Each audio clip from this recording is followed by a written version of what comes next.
but it doesn't indicate anything. They tend to darken up as they get bigger.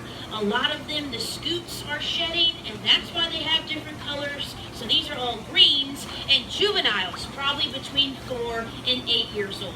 And remember, the greens get big, 500 pounds. They have a lot of growing to do. We have one bubble butt in here, Corey. She's got the 2 weights on her shell, and right now we're adjusting her weight, so she needs a little bit more. It is a lot of trial and error. You can't put too much on, or then they couldn't get to the top to breathe. And as the turtles get bigger, they need more weight, and of course each turtle is different. It's not a uniform process, so lots of adjusting with the weights. We have Velcro holding her weights on right now. That's just easy for us to move them around. When we figure out the right amount and where it works best for the turtle, we'll use a marine epoxy to seal them on, and that holds for about 4 to 6 months. Then it's time to readjust. Now, Corey was a transfer, so she wasn't rescued here in the Keys. She came from the Loggerhead Marine Life Center. That's another turtle hospital up on Juno Beach. It's a few hours north of here. They were full. They were running out of bed, so Corey was moved down here to us. The rest of these greens will be released. They're recovering from the FP virus, and they're now tumor-free, so they just have to wait out that year. We have Lumpy, Poppy, Sparty, our one Ninja Turtle, Donatello. Leonardo and Master Splinter have already been released. We still don't have Raphael or Michelangelo, but Donatello is in here. We have another transfer, Xeris. She came from the Clearwater Aquarium. If you're familiar with Winter, the tailless dolphin they made the movie about, lives in Clearwater. Well, they have a turtle program too. There's only 6 places in Florida that can treat this FP virus, and Clearwater is one of them, but space is limited.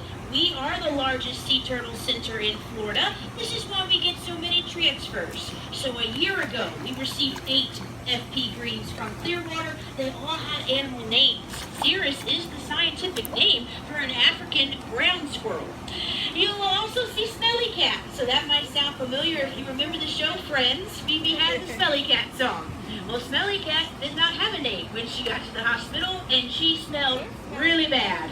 So when the rehabbers were doing her intake procedures, that song popped into their head, and they decided to name her Smelly Cat. We also have Hiccup. She's sitting on the bottom, pretty much in the middle, but she's very little. Hiccup is missing a back flipper, and you'll see her picture over there on the fin. She did have a huge tumor around her tail area when she first arrived, but she was already missing the flipper. It wasn't because of the FP virus. It was probably a predator attack, most likely a shark. That's about their only natural predator out there once they reach a decent size like these guys. It's going to happen. Sea turtles cannot pull their head or flippers inside of their shell. Land turtles, like tortoises, box turtles, even freshwater turtles can tuck in. Sea turtles can't because there's not enough room. That shell is very flat and streamlined. If they were able to pull in, it would create a lot of drag. It would slow them down. They wouldn't be very efficient swimmers. They are built for a life at sea.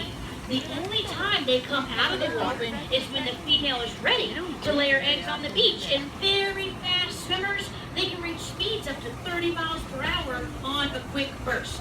So you can see that Hiccup can still swim and dive.